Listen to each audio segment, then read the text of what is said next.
خوش اومدید.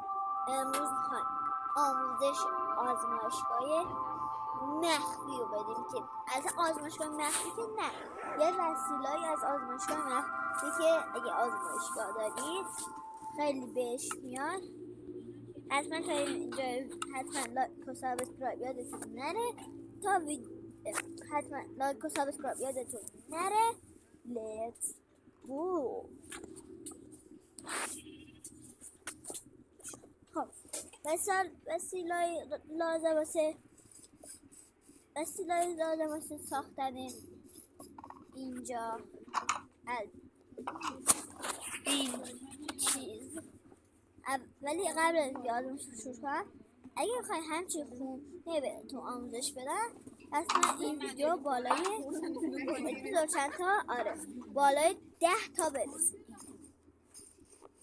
خب حالا بریم آزمایش رو شروع. خب دو وسیله لازم، یکیش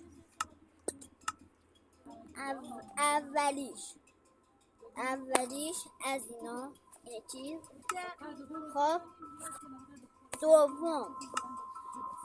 وسیله دوم شیشه سبز.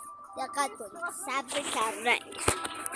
خب حالا چیز دوم که اونم یه بلاک این. بچه اینو یه وقت بر نداره، نه این دقیقا من همین رو بردارم.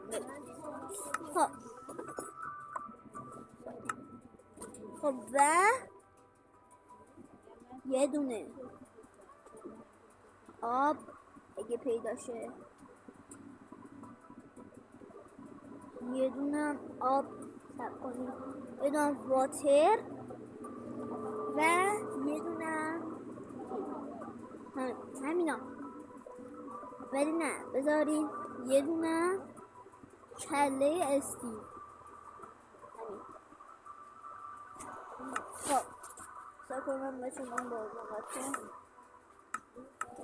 خب حالا میایم یه اینجوری مثلا یک دو یه فضا 2 در 2 این شکل درست کنیم، وسطش رو پر کنیم. حالا میایم 1 2 3 1 2 3 1 2 3 1 2 3 1 2 3 1 2 3 1 2 3 1 2 3. حالا میایم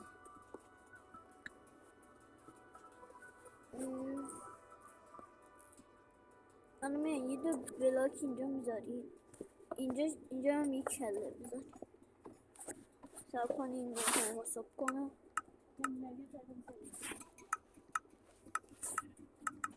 کله هم اینجا که حالت نه، یه 2 تا کله باید باشه. یه 2 تا کله دقیقا مثل هم خب یه 2 تا کله اینجوری. حالا میایم تو این آب میزنیم.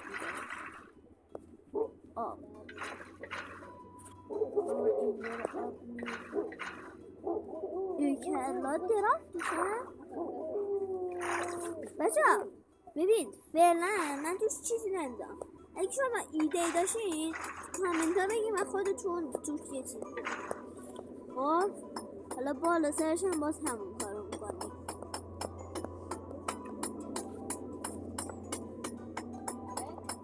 اینم میذاریم. حالا خب میایم اینو برمیداریم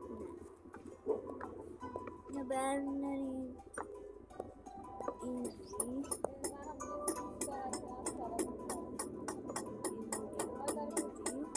البته اینا تنظیمی شا مثلا لازم نیست حتما بذاریم. خب نگاه کنیم قشنگ واسه آزمایشگاهتون بده. خب مثل اینجا ویدیو هم را بریم تا ویدیو بعدی. فعلا